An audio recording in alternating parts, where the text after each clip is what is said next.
on WeatherNet. Liftoff conditions looking pretty good.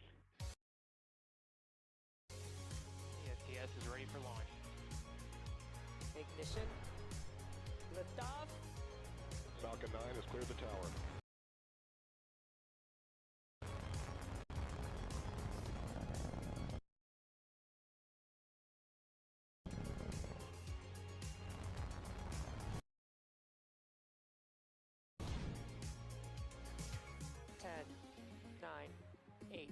Side booster ignition. 6, 5, 4, 3, 2, 1.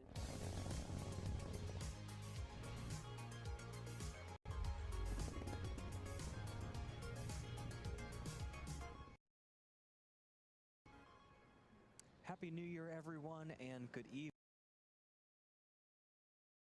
It is Thursday, January 7th, and you're tuning in to SpaceX's first mission for 2021. On your screen is a live view of the Falcon 9 rocket awaiting its 8:28 p.m. Eastern Time launch from Cape Canaveral Spaceport Station in Florida. My name is Michael Andrews, and I'm a supply chain supervisor here at SpaceX, and welcome to the Turksat 5A webcast for our customer Airbus. Today's payload is a fifth-generation broadcast communications satellite for the Turksat fleet, designed and developed by Airbus. With an expected lifespan of more than 30 years, this new communications satellite is designed to provide television broadcast services and improve broadband data networks across a large geographic area, including Turkey, Europe, the Middle East, North Africa, Central West Africa, South Africa, as well as the Mediterranean, Aegean, and Black Seas. Now, before we explore more about today's payload, let's first take a closer look at the Falcon 9 vehicle supporting today's mission. The Falcon 9 rocket you see on your screen is standing at about 229 feet or 70 meters tall. And the bottom two-thirds of that vehicle is what we call the first stage. Now, while this is the first launch of 2021, today's booster is taking flight for its fourth time. It previously supported GPS-III Service Vehicle 3 mission in July 2020, as well as 2 Starlink missions, one in September 2020 and one a month later in October 2020. Falcon 9's first stage is responsible for accelerating the vehicle all the way to the edge of space, after which it will separate from the second stage, carrying that Turksat 5A satellite. And once separation is complete, we will attempt to recover the first stage on our drone ship for the fourth time. That drone ship you can see on your screen, known as Just Read the Instructions, is currently holding position in the Atlantic Ocean a couple hundred miles off the coast of Florida. And if we stick that landing today, for those of you keeping score, it's going to be SpaceX's overall 71st successful booster recovery. Now, after the first and second stage separate, the second stage will ignite its single Merlin vacuum or MVAC engine to carry the Turksat 5A satellite to a geostationary orbit. And at the very top, above the second stage, at the top of the rocket, you see a nose cone-shaped object. We call this particular assembly the payload fairing. It's 17 feet in diameter, 43 feet tall, it's 5 meters diameter, 13 meters tall. And this fairing houses today's satellite.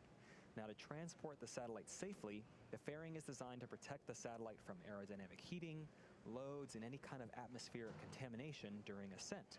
And once we get through the Earth's atmosphere and reach the vacuum of space, the payload will no longer need this protection. We're then going to jettison the fairing halves so we don't have to carry around that extra weight, and the second stage will continue with the satellite to its targeted drop-off orbit for deployment. Both fairing halves were used during today's mission. They've been flown for the second time each. One half previously flew on the July 2020 ANASIS-II mission, and the other previously flew on that June 2020 GPS-III Service Vehicle 3 mission. And following the deployment of today's payload, we'll attempt to only catch one fairing half in the air with our recovery vessel, Miss Chief, while Miss Tree, the other vessel, will retrieve the other from the water, what we call a wet recovery. And the last piece of the mix here is that large gray structure next to Falcon 9. It's called the Transporter Erector. We call it the TE. The TE is used to roll out the Falcon 9 from the hangar to the launch pad, and it then raises the Falcon 9 to its vertical launch position. The TE also routes things like power, fluids, and communication to both the rocket and the satellite. Prior to the start of our webcast, the Falcon 9 team performed functional checkouts for today's satellite. At T-minus 38 minutes, the team conducted their electronic go, no-go poll, and they gave the okay to proceed into propellant load and launch. Now, to keep both stages of the vehicle cooled close to launch, the team at Cape Canaveral began loading propellant at T-minus 35 minutes. Since the second stage Merlin engine is very similar to those 9 first stage engines, they both use the same propellants. Our fuel is a refined form of kerosene, we call that RP1, and our oxidizer is super chilled liquid oxygen, which we call LOX. We chill that LOX to be as cold as we can get it, and it allows us to load more LOX in there because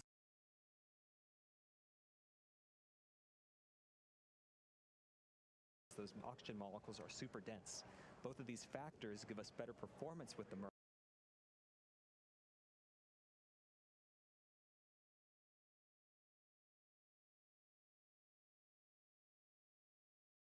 Engines. This also helps us to avoid the need to continue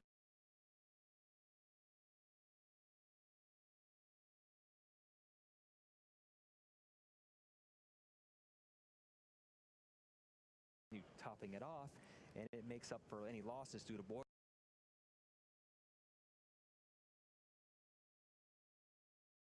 prior to liftoff. Now at this point, the second stage is fully loaded with RP1, and the first stage will complete RP loading around T-minus 6 minutes. Also at this time, liquid oxygen is loading onto both the first and second stages, and that'll continue to the last few minutes of the countdown. At T-minus 7 minutes, we begin our engine chill phase. The pre-valves between the first stage engine and the propellant tanks will open. That chills the engines. This is where we cool those turbo pumps in order to avoid thermal shocks when we start the pumps at just T-minus 2 seconds, and it helps us light the Merlin engines. Also, we're loading helium into storage vessels on the first and second stages. During flight, we pass this cold helium through heat exchangers on our Merlin engines. The heat of the gas generator exhaust warms this cold helium and expands it.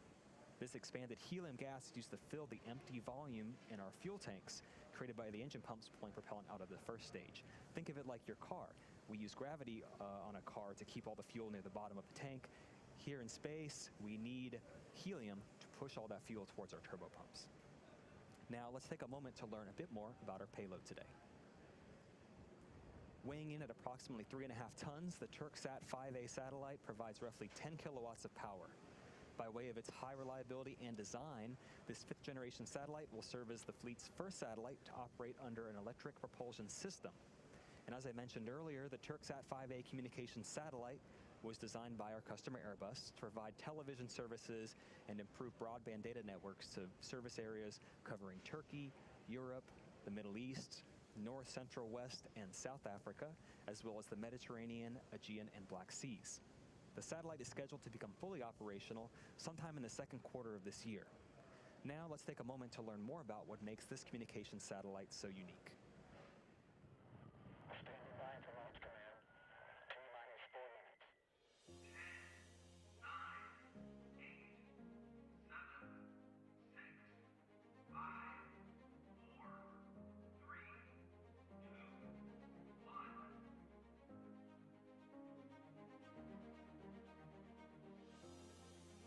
Turksat. Past, present, and future exist at the same moment. They are all building new experiences that inspire great ideas and breakthroughs in the blink of an eye. In the pursuit of innovative technologies, Turksat, one of the world's leading satellite operators, is now stronger in space with its new satellite fleet.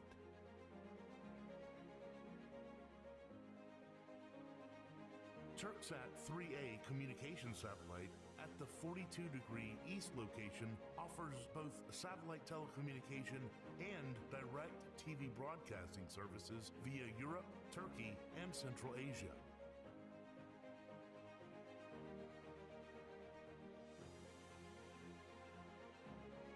Turksat 4A provides broadcasting services within a wide area covering Turkey, Africa, Europe, the Middle East, and Asia on KU band.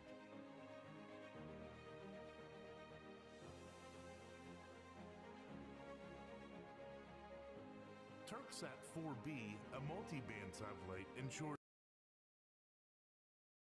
high flexibility of switchability and connectivity among different service areas and provides services over a wide geographic region between west of China and east of England, spanning Turkey as well as Europe, Central Asia, the Middle East, and Africa on both Ku band and Ka band.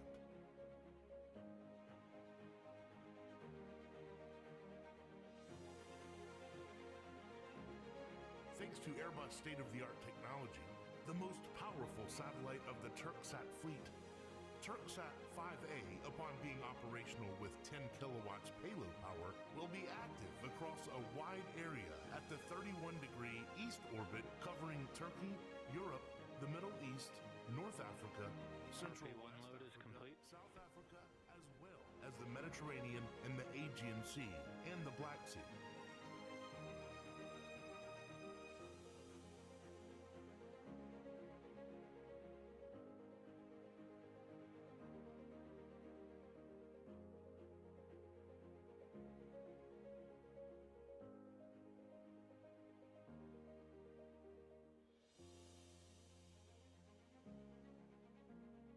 With its satellite fleet, Turksat focuses on rising values and technologies in satellite communication.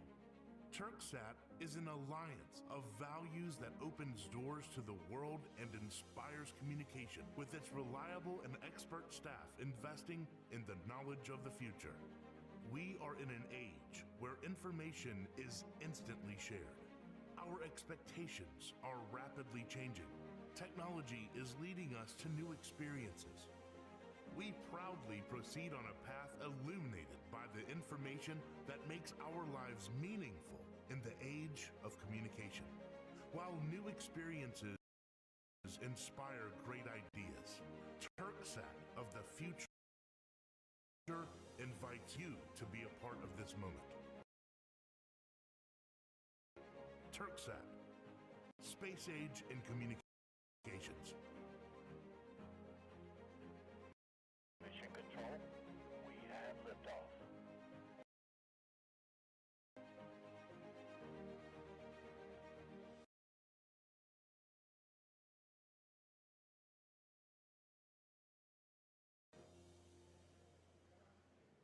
We're just about 4.5 minutes from liftoff. Shortly, the transporter erector is going to retract to its pre-launch position. We may see in a few seconds here the arms cradling right under those fairings. Watch those open up. What's going to happen is that TE is going to retract about 2 degrees from the rocket from vertical. And you can see right now those arms are opening up just slightly.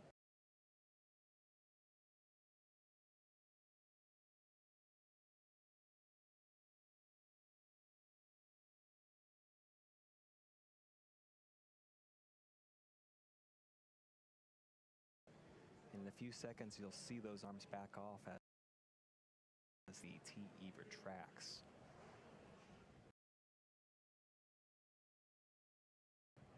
And it's just, those 2 degrees is just a little bit of movement, but it's enough to clear the rocket to allow it to leave the pad. At liftoff, it's going to move to a position 45 degrees from the rocket. And you can see it's starting to retract a little slowly there. First stage fuel loading is complete, and we're currently awaiting for the first stage liquid oxygen loading to complete. And shortly after that, at about T-minus 2 minutes, the second stage's locks will also complete. One final big milestone before liftoff. You're going to hear the announcement that Falcon 9 is in startup mode. This announcement means that the rocket's own internal computers are now controlling the launch countdown on the Falcon 9. Once the engines are confirmed to be at full power, the flight computer, which is located on the second stage, will command the ground hold downs to release the rocket right at T-minus 0. The satellite team continues to monitor the status and health of the Turksat 5A payload located inside the fairing on the top of the second stage. All systems are go on the satellite. In terms of range and weather, currently everything appears to be on track for an on-time launch. The range is green. We've been monitoring weather. The only primary concern we have is the cumulus cloud, thick cloud rule. But right now, conditions are looking favorable. The percent of violation is 30%. That means there's only a 30% chance of us postponing liftoff. So things are looking good. If for some reason we have a call on today's launch, we may be able to begin again within this launch window tonight, but we do have a similar 4-hour backup opportunity scheduled for tomorrow evening around the same time. But for now, all systems continue to be go for an on-time liftoff at 9:15 p.m. Eastern Time.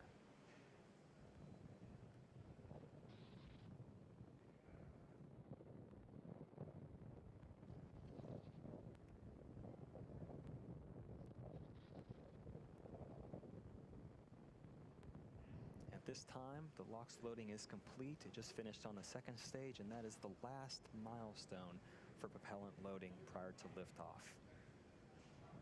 You're going to start seeing a buildup of white clouds emanating from the Falcon 9. That's perfectly normal. That's that excess liquid oxygen boiling when it's exposed to the ambient temperature of the air around the Falcon 9 fuselage. Ground gas closeouts.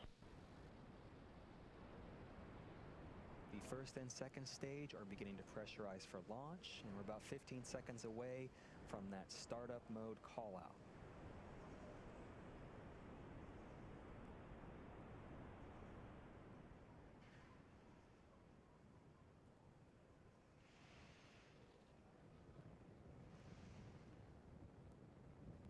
Flight computer has entered startup. We have confirmation of startup. We're just waiting for launch director's go for launch call out.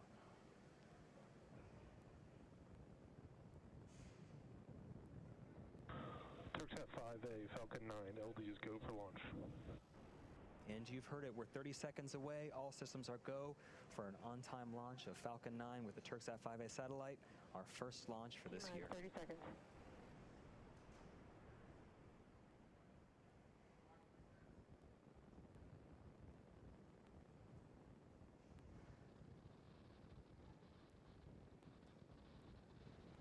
T-minus 15 seconds. 10, 9, 8, 7, 6, 5, 4, 3, 2, 1, 0. Ignition. And liftoff. Stage 1 chamber pressures are nominal. The vehicle is pitching downrange.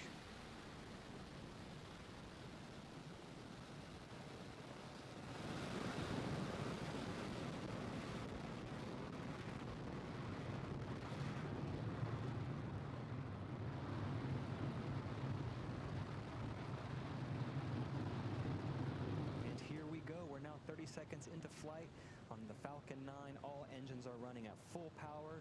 We are preparing to enter through our first major milestone after liftoff, max Q. It's going to occur at T plus 1 minute 12 seconds. We're going to throttle those engines down. We've confirmed nominal status from the avionics team. Next, max Q. That's when the vehicle experiences the greatest amount of dynamic pressure. We throttle those engines down, and afterwards we throttle them back up to keep dynamic pressures below a certain level. Falcon 9 is supersonic.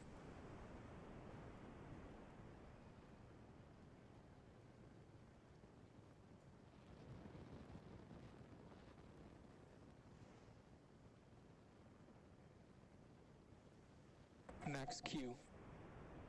We've successfully crossed the max Q threshold.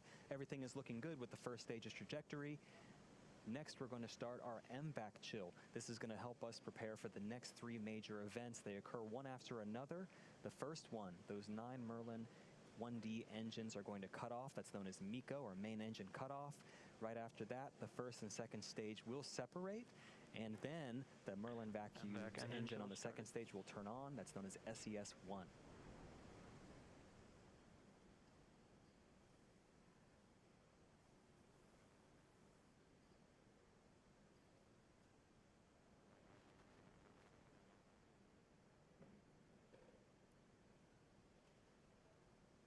about 15 seconds away from throttling down those Merlin 1D engines, you'll start to see that visual change in that plume you see on the screen.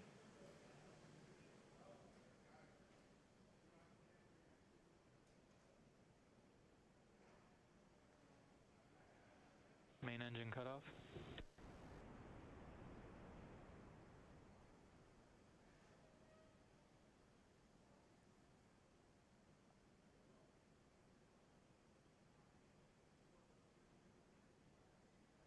Stage separation confirmed.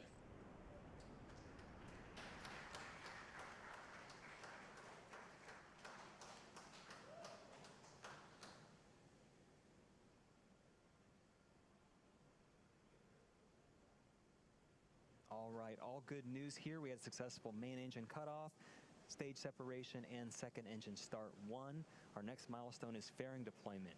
Those 2 fairing halves on the top of the second stage are no longer needed, and we'll jettison them to help expose the Turksat 5A satellite to space and attempt to recover those later on. Second stage is on a nominal trajectory.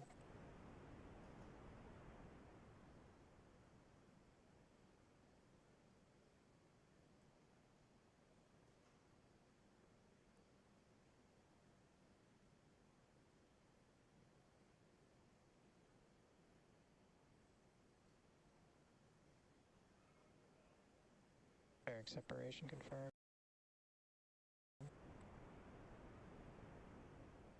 And you saw there, we just jettisoned our 2 fairing halves. It's our first good view of Turksat 5A. It's now exposed to space, and those 2 fairing halves are heading back down to sea level.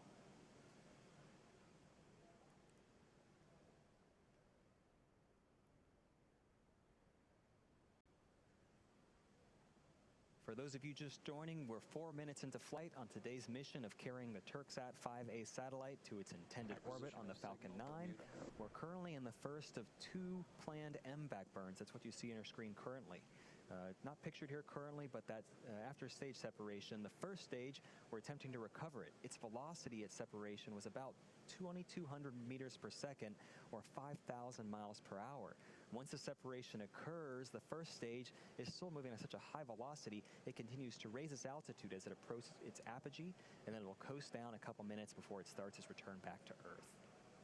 Up next, what you'll hopefully see is the first stage's entry burn. This is the first major milestone for first stage recovery. For entry burn, we're going to relight the center of those 9 Merlin engines. It's actually engine number 9. And partway through this transition, we then ignite 2 more engines, engine 1 and engine 5, which means we have 3 total M1D engines helping slow down the vehicle as it passes into the Earth's increasingly thickening atmosphere. That burn will last about 30 seconds, and we're just about a minute away from that.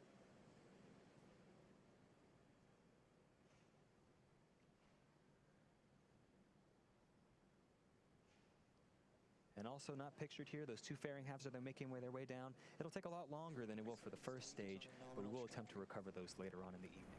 Expected loss of signal, Cape.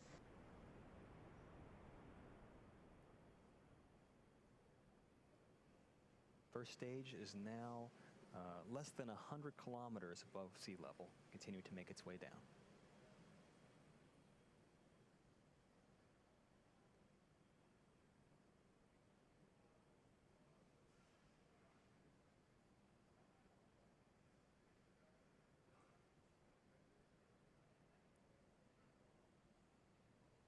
Just 10 seconds away from entry burn. As you watch this here, watch that exhaust expand as it goes from 1 engine to 3 engines. It'll sort of elongate. Stage 1 entry burn startup.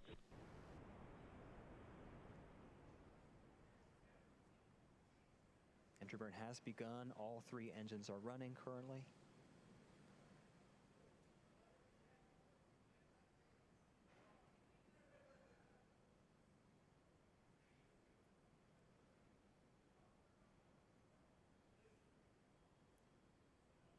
Stage 1 entry burn shutdown.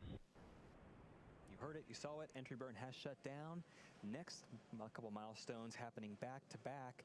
On the second stage on your screen, we're going to turn off that MVAC engine. It's known as SECO 1, or second engine cutoff 1. And right after that milestone, we're going to start our final first stage burn, the landing burn, hopefully culminating with a fourth landing of this particular first stage. Going back to SECO, we shut down the MVAC, and after that period, we actually allow the second stage to coast. This event preserves the fuel until we need it for that final burn, second engine start number 2, and it takes us to our targeted orbit for today's satellite deploy. We're about 30 seconds away from SECO 1, and after that, only about 30 more seconds until we hopefully have a nice view of the first stage touching down on our just read the instructions autonomous drone ship.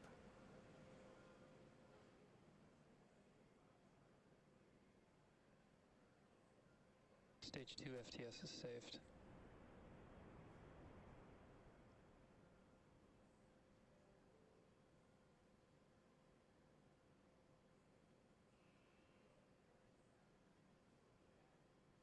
Stage 1 landing burn, start. Our landing burn has started. Our second engine is also cut off, as you can see. We're just awaiting confirmation of good orbital insertion.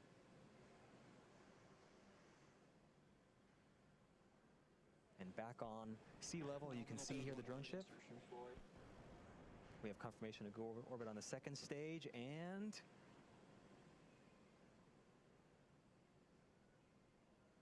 looks like we have a good landing on the drone ship as well. This is SpaceX's 71st successful first stage recovery. This particular booster's 4th successful recovery, getting ready for its 5th flight in the future. That's our secondary mission, vehicle reusability, but our primary mission is not yet complete. The second stage vehicle has now entered its first coast phase and will last about 18 minutes. After that, we're going to light that MVAC engine for a second time shortly after at about T plus 26 minutes, 51 seconds. For those of you interested in keeping an eye on where that second stage is throughout the coast phase, you can follow along with our animation for the next 18 minutes. Otherwise, we'll see you back here at T plus 25 minutes.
Expected loss of signal, Bermuda.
webcast of the Falcon 9 mission carrying the Turksat 5A satellite designed and developed by Airbus.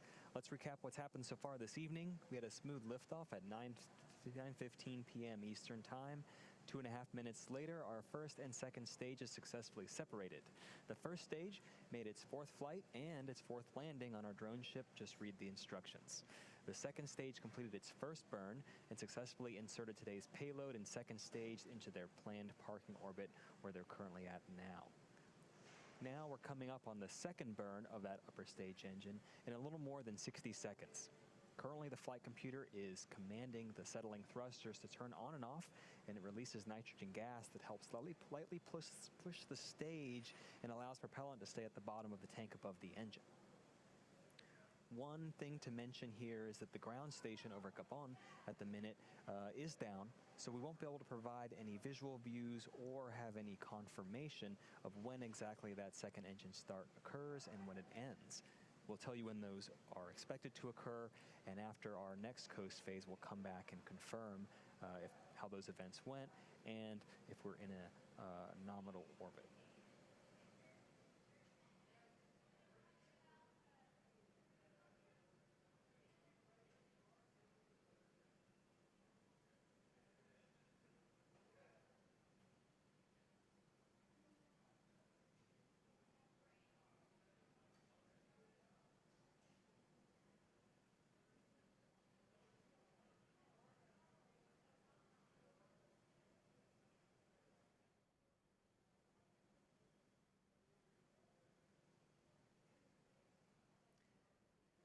And currently, we do expect for that second engine start, SES-II, to occur.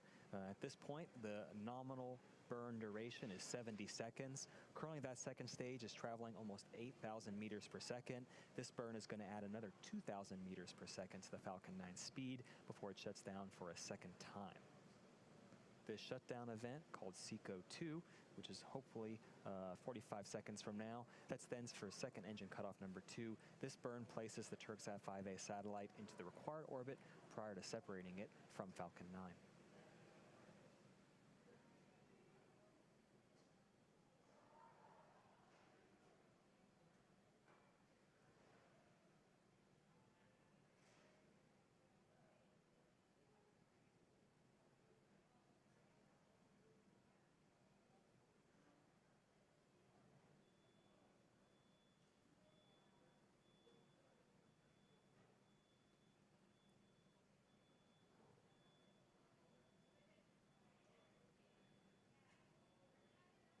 And at this point, we expect for second engine cutoff 2 to occur.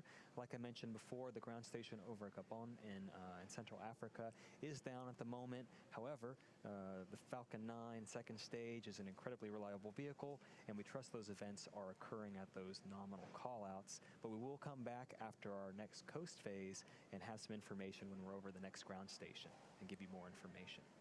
And as a reminder, the Turksat 5A satellite is still attached to that second stage.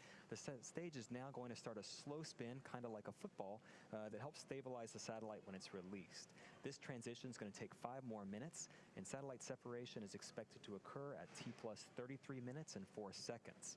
Now, while we wait for the satellite to get closer to its final destination, we'll pause commentary during this coasting phase, but we'll come back just before Stage 2 separation takes place at T+32 minutes.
Acquisition of signal, HBK.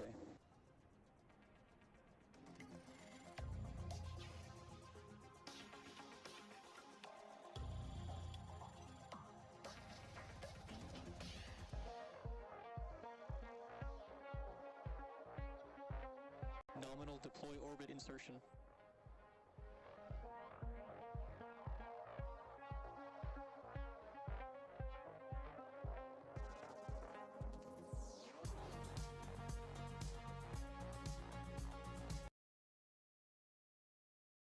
Landing for this Falcon 9 booster. It was also SpaceX's 71st successful booster time for flying a reflown booster. Also, it's our first launch for 2021. To the range and the FAA, we appreciate having your support and acceptance for today's mission. And to all of our viewers, you, as always, thank you for tuning in and have a great evening.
acquisition of signal, Guam.